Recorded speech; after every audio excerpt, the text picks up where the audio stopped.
यह देखकर दुशासन द्रौपदी के पास गया और उसका वस्त्र पकड़कर खींचने लगा। ज्यों-ज्यों वह खींचता गया त्यों-त्यों वस्त्र भी बढ़ता गया। अंत में खींचते खींचते दुशासन की दोनों भुजाएं थक गई। हाँफता हुआ वह थकान से चूर होकर बैठ गया। सभा के लोगों में कपकपी सी फैल गई और धीमे स्वर में बातें होने लगी।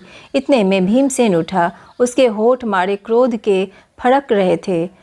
ऊंचे स्वर में उसने यह भयानक प्रतिज्ञा की, उपस्थित सज्जनों, मैं शपथ खाकर कहता हूँ कि जब तक भरत वंश पर बट्टा लगाने वाले इस दुरात्मा दुशासन की छाती चीर ना लूँगा, तब तक इस संसार को छोड़कर नहीं जाऊँगा।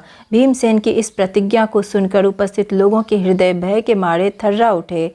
इन सब लक्षणों से धृतराष्ट्र ने समझ लिया कि यह सब ठीक नहीं हुआ है। उन्होंने अनुभव किया कि जो कुछ हो चुका है उसका परिणाम शुभ नहीं होगा। यह उनके पुत्रों और कुल के विनाश का कारण बन जाएगा। उन्होंने परिस्थिति को संभालने के इरादे से द्रौपदी को बड़े प्रेम से अपने पास बुलाया और शांत किया तथा संतावना दी। उसके बाद वह युधिष्ठिर की ओर मुड़कर बोले, युधिष्ठिर, तुम तो अज्ञात शत्रु हो, उदार हृदय के भी हो। दुर्योधन की इस कुचाल को क्षमा करो और इन बातों को मन से निकाल दो और भूल जाओ।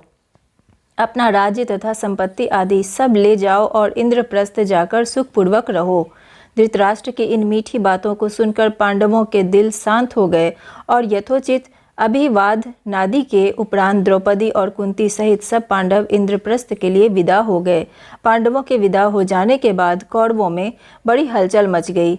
पांडवों के इस प्रकार अपने पंजे से साफ निकल जाने के कारण कौरव बड़ा क्रोध प्रदर्शन करने लगे और दुशासन और तथा शकुनी के उकसाने पर दुर्योधन पुनः अपने पिता धृतराष्ट्र के सिर के पास पर सवार हो गया और पांडवों को खेल के लिए एक बार और बुलाने को उनको राजी कर लिया। युधिष्ठिर को खेल के लिए बुलाने को फिर दूत भेजा गया।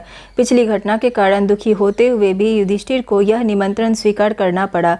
युधिष्ठिर हस्तिनापुर लौटे और शकुनी के साथ फिर चौपड़ खेला। इस बार खेल में यह शर्त थी कि हारा हुआ दल अपने भाइयों के साथ 12 वर्ष तक वनवास करेगा तथा उसके उपरांत 1 वर्ष अज्ञातवास में रहेगा। यदि इस 1 वर्ष में उनका पता चल जाएगा तो उन सब को 12 वर्ष का वनवास फिर से भोगना होगा। इस बार भी युधिष्ठिर हार गए और पांडव अपने किए वादे के अनुसार वन में चले गए।